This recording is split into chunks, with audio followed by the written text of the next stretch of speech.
Hello friends, welcome to editorial analysis by Simplified Civil Services. आज 23 जुलाई को हम लोग दो आर्टिकल डिस्कस करेंगे। फर्स्ट आर्टिकल जो डिस्कस किया जाएगा वो है realities behind the global experiment of remote work. इस आर्टिकल में हम वर्क फ्रॉम होम कल्चर के बारे में बात करेंगे, उसके पॉजिटिव साइड, उसके नेगेटिव साइड, इन दोनों एस्पेक्ट के बारे में बात करेंगे। जो भी चैलेंजेस फेस कर रही हैं कंपनी एम्प्लॉयज़ वो क्या हैं, ये सब चीज़ें डिस्कस की जाएगी।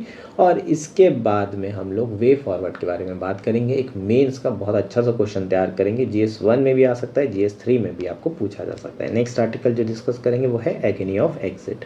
हमारे जो वाइस प्रेसिडेंट है उन्होंने रिसेंटली रेजिग्नेशन दिया है, सो उसके पीछे के रीजंस, उसके पार्लियामेंट्री डेमोक्रेसी पे इम्पैक्ट, ये सारे एस्पेक्ट डिस्कस किए जाएंगे।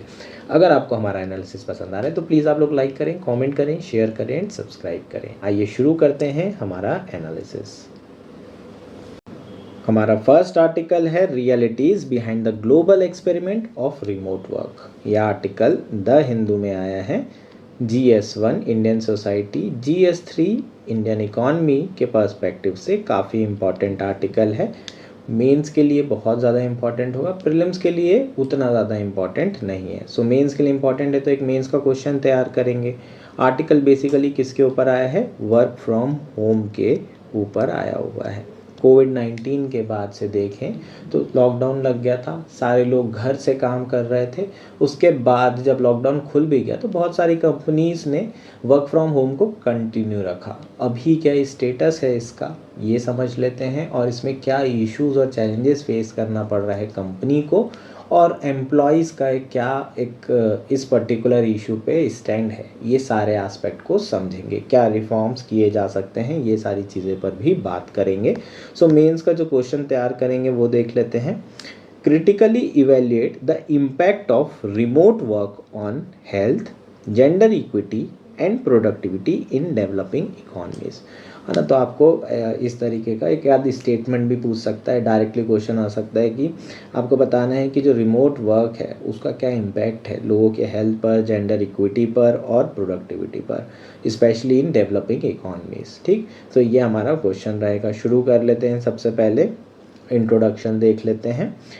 The quiet revolution of remote work, once hailed as a future of labor, has become far more complicated than anyone imagined. Millions of workers across the world dream of freedom and flexibility that come with working from home. However, in reality, far fewer actually enjoy it. So quite revolution की बात किया जा रहा है यहाँ पर। सबसे पहले जो रिवॉल्यूशन हुआ वो बहुत शांति से हुआ। ऐसा कोई डिबेट नहीं हुई, कोई पक्ष में नहीं बोला, कोई विपक्ष में नहीं बोला। बेसिकली ये फोर्सफुली हुआ था कोविड-19 के बाद, लेकिन इसके जो बेनिफिट्स थे वो देखने को मिल रहे थे, एम्प्लॉयज़ के लिए भी और एम्प्लॉयर के लिए भी। क्या बेनिफिट थे? एक तो जो एम्प्लॉय हैं उन्हें घर से आराम से फ्लेक्सिबली काम करने मिल रहा था, घर के एनवायरनमेंट में काम करने मिल रहा था, ज़्यादा मेंटल प्रेशर नहीं था। ये सब बेनिफिट एम्प्लॉयज़ को देखने को मिल रहे थे, अपनी फैमिली के साथ टाइम बिता पा रहे थे। और इसके साथ साथ जो एम्प्लॉयर हैं उनके लिए भी जो कॉस्ट है ना, एक ऑफिस लेने की, जो इलेक्ट्रिसिटी की, वो कॉस्ट भी कम होती चली गई थी। सो लग रहा था कि ये फ्यूचर बन सकता है लेबर इंडस्ट्री का, लेकिन जो रिज़ल्ट देखने को मिल रहे हैं वो फार मोर कॉम्प्लिकेटेड हैं। जितना हमने सोचा था उससे कहीं ज़्यादा कॉम्प्लिकेशन देखने को मिल रहा है। ऐसा लग रहा था कि सबको वर्क फ्रॉम होम मिल जाएगा एक समय, लेकिन अभी रियलिटी में देखें तो बहुत कम लोग इसे एंजॉय कर पा रहे हैं।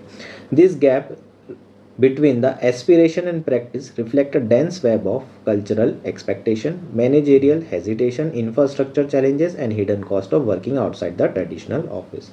So ये जो गैप है ये क्यों देखने के लिए मिल रहा है? इसका एक रीज़न है cultural expectation, managerial hesitation, manager का हेजिटेशन रहता है, ट्रस्ट थोड़ा कम होता है कि घर पे लोग काम कर रहे हैं या नहीं कर रहे हैं, कई इंफ्रास्ट्रक्चर चैलेंजेस भी हैं और कई सारी हिडन कॉस्ट भी होती हैं। इन सारे रीजंस के कारण हमें ये गैप देखने को मिल रहा है। अभी ये सारी चीज़ें डिटेल में समझेंगे। The global survey of working arrangements conducted by the IFO Institute and Stanford University, covering over 16,000 college-educated workers across 40 countries between 2024 and 25, lays bare this paradox. No matter where they live, workers express a clear wish for more remote days. ठीक, तो ये एक study है जिसके बारे में बात की गई है, जिसमें 25 ईयर की ये स्टडी है। 40 कंट्री के 16,000 लोगों का इसमें इंटरव्यू लिया गया, सर्वे किया गया। उसमें ये पता चला कि जो वर्कर हैं वो चाहते हैं कि जो रिमोट डेज, मतलब बेसिकली वर्क फ्रॉम होम वाले डेज हैं, वो ज़्यादा से ज़्यादा हों। However this plays out on the ground varies widely in countries such as US, UK, Canada. People average 1.6 remote work days per week. In much of Asia, the figure is only 1.1, a little more than half of what employees they ideally want. है ना, तो reality इससे विपरीत थी। अगर हम western country की बात करें, डेवलप कंट्री की, US, UK, तो यहाँ पर एक हफ्ते में केवल 1.6 days per week work from home employees को मिल रहा था। यही नंबर अगर एशिया की बात करें, डेवलपिंग कंट्रीज़ की, तो और कम हो जा रहा है। मतलब ये 1.1 का मतलब एक हफ्ते में एक दिन वर्क फ्रॉम होम, बाकी 5 दिन आपको ऑफिस जाकर ही काम करना होगा। 5 डे वर्किंग है तो 5 में से 4 दिन आप ऑफिस जाएं और एक दिन आपको वर्क फ्रॉम होम रहेगा। Why there is a lag in Asia? So developing country में क्यों इतना लैग है, क्यों डेवलपिंग कंट्रीज पीछे हैं, इसे समझते हैं। In India, China, Japan, South Korea and elsewhere, physical presence in the office still signals loyalty, discipline and seriousness. So सबसे बड़ा जो मेजर रीज़न है वो है ना एटीट्यूडनल रीज़न है, माइंडसेट वाला रीज़न है। इन कंट्रीज़ में जो फिजिकल प्रेजेंस है ऑफिस में, ये कहीं ना कहीं एम्प्लॉय का लॉयल्टी, डिसिप्लिन और सीरियसनेस शो करता है। ये जो कल्चर है, ओल्ड कल्चर ऑफ प्रेजेंटिज्म एंड्योर्स स्टेबनली, है ना। तो ये कि आपको ऑफिस आना है, इससे हमें पता चलता है कि आप डिसिप्लिन हैं, आप लॉयल हैं। ये अभी भी कल्चर हमारे यहाँ बहुत जो है चल रहा है। इसके कारण आप देखेंगे कि ये जो नंबर है वो 1.1 है। Compounding this are cramped living condition, shared spaces and unreliable internet all of which make remote work unattractive or even unfeasible for many urban dwellers। है ना, बहुत सारे लोग जो अर्बन एरिया में हैं वो रूरल एरिया से आते हैं, तो उनके जो घर की स्थिति है वो इतनी अच्छी है नहीं। वर्किंग कंडीशन, मतलब घर पे जब काम करेंगे तो इंटरनेट चाहिए होगा ना, तो इंटरनेट की जो रिलायबिलिटी है वो उतनी ज़्यादा नहीं है, अनरिलायबल इंटरनेट है। जो स्पेस है ना, जहाँ पर वो रह रहे हैं, एक ही रूम में आपको 3 लोग 2 लोग ऐसे रह रहे हैं, तो वहाँ पर काम करना मुश्किल हो जाता है। सो ये सब इश्यूज आने के कारण भी देखा जाता है कि जो वर्क फ्रॉम होम है वो लोग कम ऑप्ट कर पा रहे हैं। क्यों? क्योंकि इंफ्रास्ट्रक्चर लैग है। जो हमने यहाँ पर इंफ्रास्ट्रक्चर इशू की बात की थी, इंफ्रास्ट्रक्चर चैलेंजेस, वो आपको यहाँ देखने को मिलेगा कि घर पे इतना प्रॉपरली वो काम नहीं कर पा रहे हैं। But geography is only part of the story. Gender casts its own long shadow. In most countries, women, particularly mothers, tend to work from home more often than men and desire it more strongly. For them, the remote work offers a partial answer to the long standing struggle of balancing paid work with caregiving. So यहाँ पर अब gender parity वाला issue आ जाता है। महिलाओं की बात करें, स्पेशली अगर हम मदर्स की बात करें, तो वो ज़्यादा चाहती हैं कि उन्हें वर्क फ्रॉम होम मिल सके। उनके जो डिज़ायर हैं वो कहीं ज़्यादा स्ट्रॉन्ग है। अब इसका ये रीज़न नहीं है कि उनको फ्लेक्सिबिलिटी चाहिए, ऑटोनॉमी चाहिए, ऐसा बिल्कुल भी नहीं है। ये वो इसलिए चाहती हैं क्योंकि जो घर के काम हैं, जो बच्चों की देखभाल है, वो कर सकती हैं वो अपने जॉब के साथ साथ, और उनको काम भी छोड़ना नहीं पड़ेगा। सो ये एक मेन रीज़न है जिसके कारण महिलाएं ऑप्ट कर रही हैं वर्क फ्रॉम होम, और जो पुरुष के ऑप्ट करने के रीज़न है उससे कहीं अलग है। Survey data shows that mother expresses the highest ideal number of remote days per week 2.66 days, closely followed by childless women 2.53. Fathers also want flexibility but to a lesser extent. So यहाँ mother की बात की जा रही है। Mother की बात करें तो मदर ने जो एक डिज़ायर है कि भाई ज़्यादा से ज़्यादा मिले, तो उनके जो डिज़ायर, अगर एवरेज की बात करें तो वो कम से कम हफ्ते में 2.5 दिन या 2.66 डेज वर्क फ्रॉम होम चाहती हैं, हाफ ऑफ द डेज अगर वीक 5 डेज़ का है तो। और जो चाइल्डलेस वुमेन है वो भी 2.53, half of the days in a week वो वर्क फ्रॉम होम चाहती है। ऐसा नहीं है कि फादर्स नहीं चाहते, फादर भी चाहते हैं अपनी फैमिली के साथ टाइम बिताना, पर इतने स्ट्रॉन्ग डिज़ायर्स नहीं है। For all the talk of gender equality, the division of household labor remains deeply unequal. For many mothers, the chance to work remotely may reflect not freedom of choice, but hard necessity. The only practical way to manage two full time roles under the same roof, है ना। सो यहाँ पर जब हम बोलते हैं कि अरे यहाँ पर जेंडर पैरिटी की बात की जा रही है ना, work from home gender parity ensure करेगा, यहाँ पर ये बिल्कुल भी नहीं है। महिलाएं वर्क फ्रॉम होम ज़रूर चाहती हैं, पर उनका जो मेन रीज़न है वो ये नहीं है कि उन्हें ना फ्रीडम है, ऑटोनॉमी है, फ्लेक्सिबिलिटी, बिल्कुल भी नहीं। उनका यही है कि भाई घर के काम भी वो मैनेज करें, जो टू फुल टाइम रोल है वो वर्क फ्रॉम होम से ही मैनेज हो सकता है। केयर गिवर और एम्प्लॉय इसी तरीके से वो कर सकती हैं। The appetite for working from home points to cultural shift among man too. Many man without children say they prefer remote work not because of family obligation but because they value freedom. There is a time for health, hobbies and creativity or simply relief from the daily grind of office life, है ना। तो पुरुषों में भी ये tendency देखने को मिली, cultural shift देखने को मिला है कि एम्प्लॉय चाहते हैं कि यार कम से कम थोड़े दिन तो वर्क फ्रॉम होम होना ही चाहिए, लेकिन उनका ऐसा नहीं है कि उनको फैमिली के साथ टाइम बिताना है या उन्हें घर के काम करना है, खाना बनाना है, ऐसा बिल्कुल नहीं है। वो ये चाहते हैं कि हाँ भाई वर्क फ्रॉम होम होना चाहिए, और इसलिए क्योंकि फ्रीडम ऑफ चॉइस, है ना। एक तो सबसे पहले फ्रीडम ऑफ चॉइस है, फ्रीडम उन्हें मिल रही है, समय उन्हें मिल रहा है अपने लिए, अपनी हेल्थ के लिए, क्रिएटिविटी के लिए, अपनी हॉबी से एंजॉय करने के लिए। ये सब सारी चीज़ें मैन सोच करके वर्क फ्रॉम होम चाहते हैं। कोविड-19 pandemic year prove that productivity could survive perhaps even thrive without office cubicle, है ना। जो कोविड-19 का समय था उस समय अच्छा काम हुआ, तो ऐसा नहीं बोल सकते कि वर्क फ्रॉम होम होने से प्रोडक्टिविटी कम हो रही है। लेबर अच्छा काम कर रहे हैं, घर पर रहकर भी बढ़िया काम कर रहे हैं विदाउट ऑफिस क्यूबिकल्स।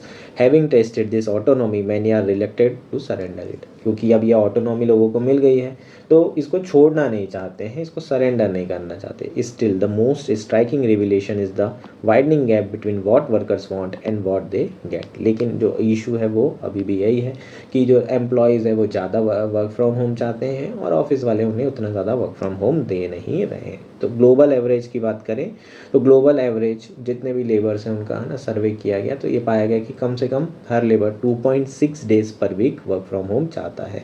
और रियलिटी क्या है, ये लगातार गिरते जा रहा है। Just 1.27 days in 2024, a drop from 1.33 days the year before and sharply down from the 1.66 days in 2022, है ना। जब कोविड ख़त्म हुआ था तो उसके बाद से वर्क फ्रॉम होम सभी लोग ऑप्ट करने लगे थे, लेकिन अभी आप देखें तो लगातार ये जो डेज़ हैं वर्क फ्रॉम होम वाले वो रियलिटी में गिरते जा रहे हैं per week.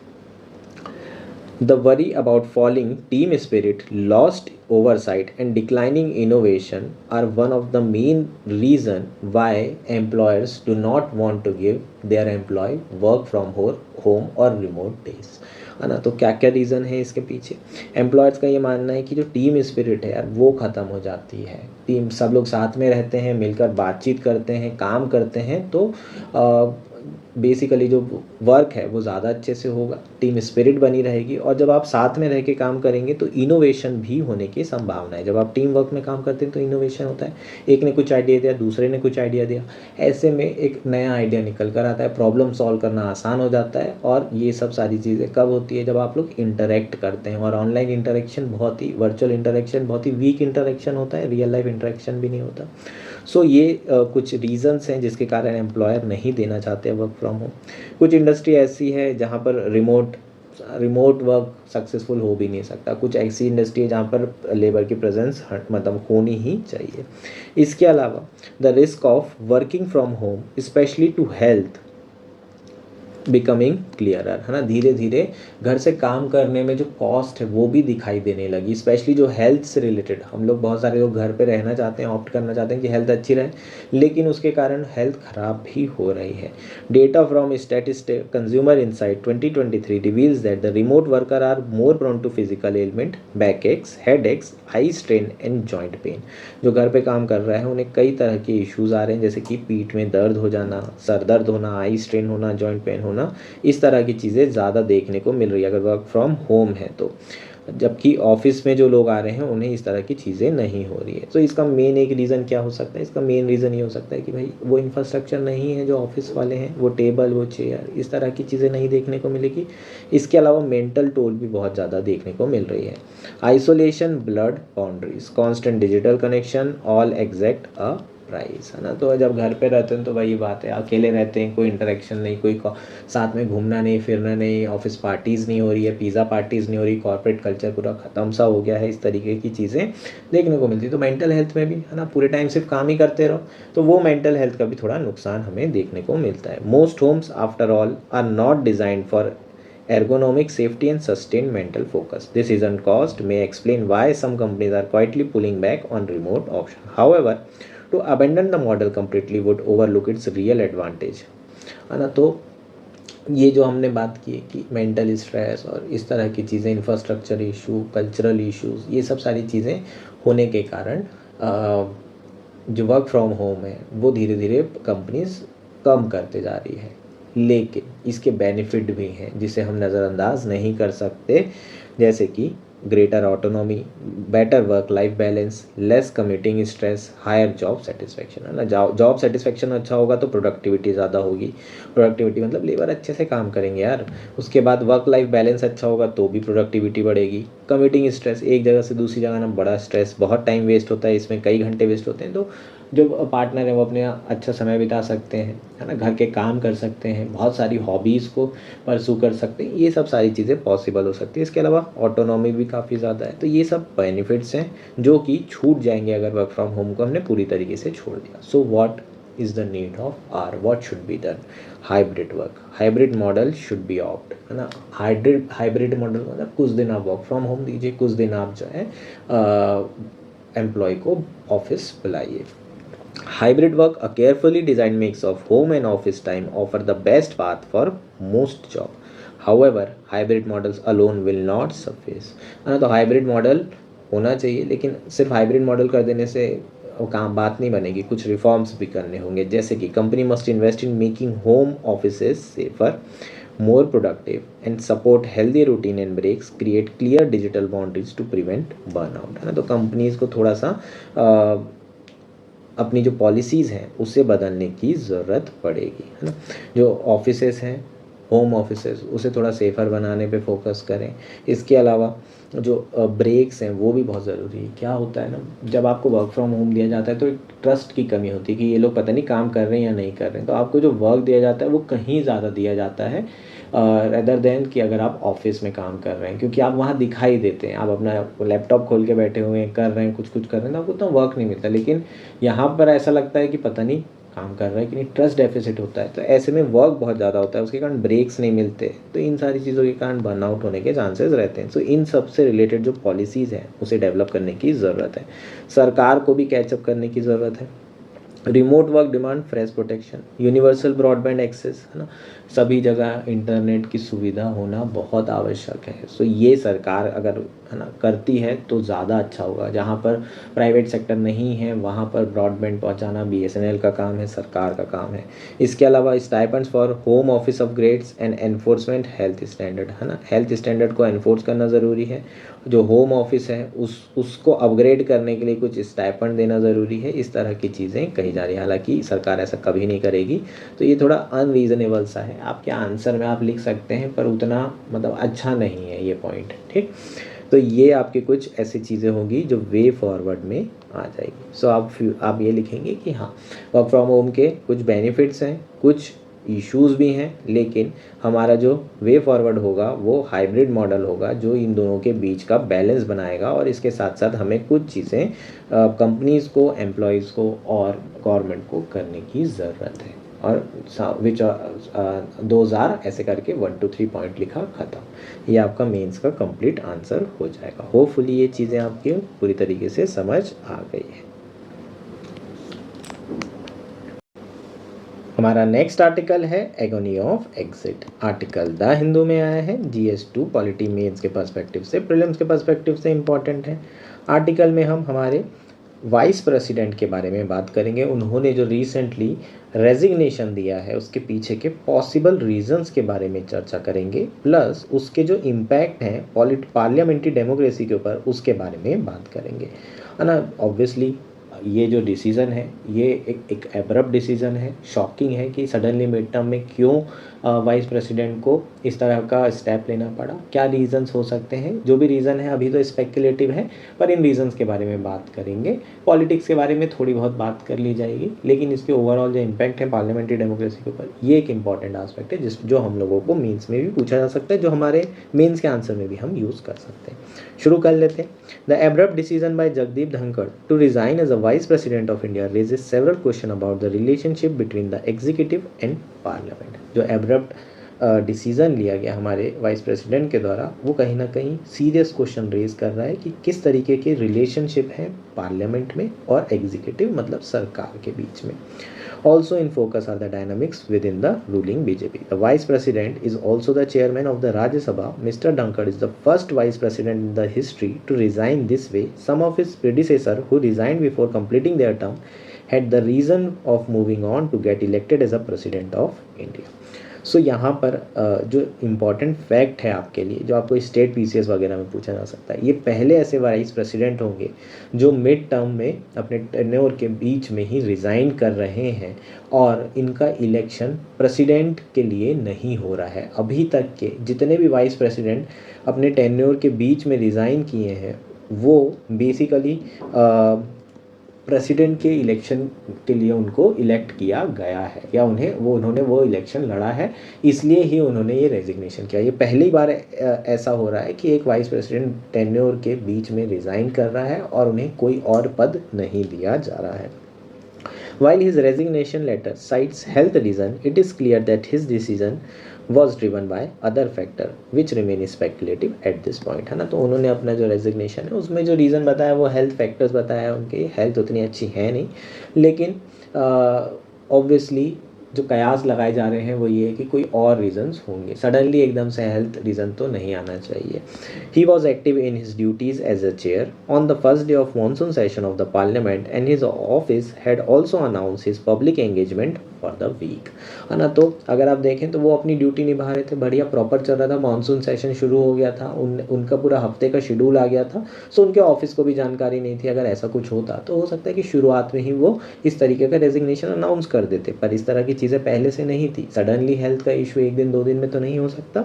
After a health incident earlier this year, mister Dhankhar had return to active public life but nothing that had happened on Monday necessitated a health related decision. एक साल पहले हेल्थ इशू ज़रूर हुआ था, लेकिन उसके बाद वो एक्टिवली पब्लिक लाइफ में आ गए थे, अपना काम अच्छे से कर रहे थे। अभी मंडे को ऐसा कुछ नहीं हुआ कि इस तरह की चीज़ें उन्हें करना पड़े। However, his decision and statements on Monday citing parliamentary rules were in conflict with the script that the government had prepared for the removal of Delhi High Court judge on charges of alleged corruption। तो अभी Monday के दिन उन्होंने parliamentary rules का हवाला देकर जो impeachment किया जा रहा है दिल्ली हाई कोर्ट के जज का, है ना, उनके रिमूवल का, वो हो सकता है कि गवर्नमेंट जो चाहती थी उससे अलग जाकर उन्होंने डिसीज़न लिया और इसी कारण से एग्जीक्यूटिव और उनके बीच में कहीं ना कहीं मतभेद, बीजेपी रूलिंग पार्टी और उनके बीच में मतभेद देखने को मिल रहा है।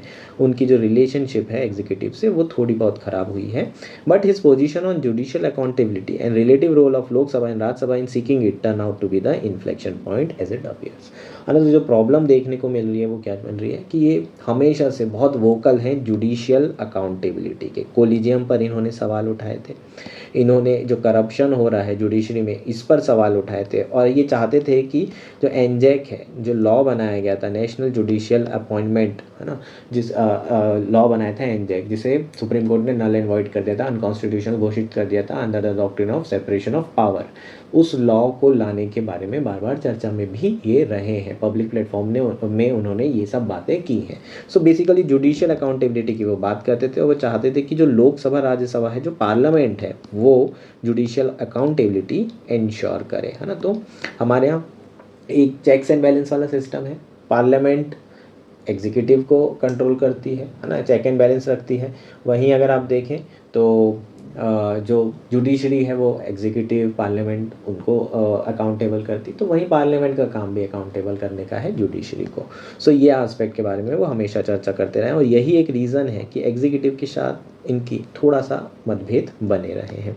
His partisan approach led to the motion for his removal by opposition another first in the parliamentary history, है ना। अगर आप उनके पिछले 3 साल के कार्यकाल की अगर बात करें तो थोड़े कंट्रोवर्शियल रहे हैं। उनका अगर आप देखें तो जो अप्रोच रही है वो एक तरीके से पार्टीशन अप्रोच रही है। थोड़े अपने पद पर इम्पार्शियल नहीं रहे, सरकार के पक्ष में हमेशा डिसीजन या फिर सरकार के पक्ष में हमेशा डिबेट, इन सारी चीज़ों को बढ़ावा देना। इसलिए जो अपोजिशन था उन्होंने उनके रिमूवल का भी एक मोशन चलाया। ये भी एक यूनिक चीज़ है जो कि पहली बार हुआ था किसी वाइस प्रेसिडेंट के साथ। सो 2 चीज़ें आपको यहाँ यूनिक चीज़ें मिल गई जो आपको फैक्चुअल चीज़ें पूछी जा सकती हैं।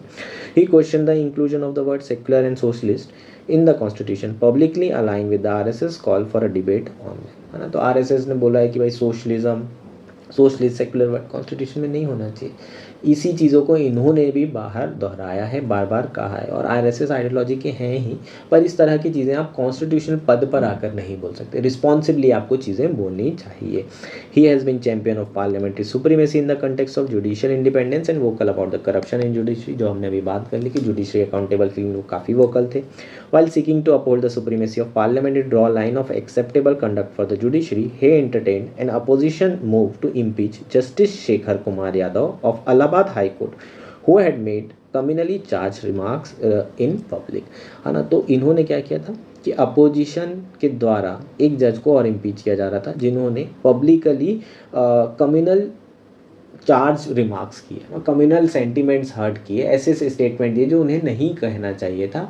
और उसके लिए इम्पीचमेंट लाया गया किसके द्वारा, अपोजिशन के द्वारा, और उसको इन्होंने अलाउ कर दिया। Mister Dhankhar acknowledge receiving a motion signed by over 50 MPs for justice Yadav removal and said he was verified there signature, है ना। अगर वो रूल बुक के हिसाब से देंगे तो उन्हें ये करना ही पड़ता, क्योंकि 50 लोग क्या करके आए थे, 50 लोग वो सिग्नेचर साइन करके आए थे। और रूल के हिसाब से वो एक्सेप्ट नहीं भी कर सकते, लेकिन उन्होंने फिर भी एक्सेप्ट किया। क्यों? क्योंकि वो चाहते थे कि जुडिशियल अकाउंटेबिलिटी रहे। He had also accepted an opposition motion for the removal of Delhi जज। अभी जो दिल्ली जज वाला केस था जिसमें खूब पैसा मिला था, है ना, तो उनको बाहर करने का भी जो मोशन था अपोजिशन के द्वारा, वो भी इन्होंने एक्सेप्ट किया। Mister Dhankhar had few option other than what he did going by the rules, but that put him in the collision course with the government, है ना। गवर्नमेंट का हो सकता है कि कुछ और प्लान हो। गवर्नमेंट ये नहीं चाहती है कि भाई अपोजिशन को इन चीज़ों का क्रेडिट मिले। अगर वो आना भी चाहते हैं तो वो हो सकता है ये चाहते थे कि हम ये मोशन लेके आए। सो इस तरह की चीज़ें जो है इन्होंने की, और इसके कारण ही ये कयास लगाए जा रहे हैं कि ओवरऑल जो इनका रेजिग्नेशन है वो इन्हीं कारणों से हुआ है, ऐसा माना जा रहा है। एग्जीक्यूटिव से इनके जो मतभेद हैं, जो सरकार है, जो बीजेपी पार्टी के लोग हैं, वो इनसे काफ़ी नाखुश हैं इनके कमेंट से लेके और इनके जो कार्यकाल रहा है उससे, इसलिए इन्हें रिज़ाइन करवाया गया है, पहला। दूसरा, बहुत सारे पॉलिटिकल पंडित्स का कहना है कि बिहार में इलेक्शन होने वाले हैं और वहाँ पर नीतीश कुमार जी अब अपना सीएम ना बनाए, नीतीश कुमार को वाइस प्रेसिडेंट का पद दिया जाए, इसलिए भी हो सकता है कि इन्हें रिज़ाइन कराया गया हो, है ना। लेकिन ये सब सारी चीज़ें यार हमारी पार्लियामेंट्री डेमोक्रेसी के लिए ख़राब है। क्यों? क्योंकि हमारे जो वाइस प्रेसिडेंट हैं ना, वो एक कॉन्स्टिट्यूशनल पोस्ट है यार, just after the president 2nd number पे है ना। तो कॉन्स्टिट्यूशनल पद है। इस तरीके से आप अगर कोई पार्टी डिसाइड करके अगर अपना वाइस प्रेसिडेंट या फिर चेयरमैन ऑफ राज्यसभा हटा देगी तो ये तो बिल्कुल सही नहीं है, हमारी डेमोक्रेसी के लिए बिल्कुल सही नहीं है, है ना। चेक्स एंड बैलेंस बना होना चाहिए, जो टेन्योर है वो कंप्लीट होना चाहिए, इस तरह की चीज़ें होना चाहिए। सो हमारी पार्लियामेंट्री डेमोक्रेसी के लिए थोड़ा सा खतरनाक है, क्योंकि सेपरेशन ऑफ पावर यहाँ पर ब्रेक हो रहा है। एग्जीक्यूटिव और पार्लियामेंट के बीच में यहाँ पर सेपरेशन ऑफ पावर नहीं देखने को मिल रहा है। एग्जीक्यूटिव यहाँ पर अपना रूल चला रही है, जो कि सही नहीं है। ये एक बहुत बड़ा इशू हो सकता है इस पर्टिकुलर रेजिग्नेशन का, जो आपको सेपरेशन ऑफ पावर पर लगातार मेंस में क्वेश्चन आते हैं, उसमें आप ये एग्जाम्पल की तरह भी यूज़ कर सकते हैं। ये हमारा कंप्लीट आर्टिकल था। होपफुली ये आर्टिकल आपको क्लियर हो गया होगा। That's it for today. Thank you and enjoy your day.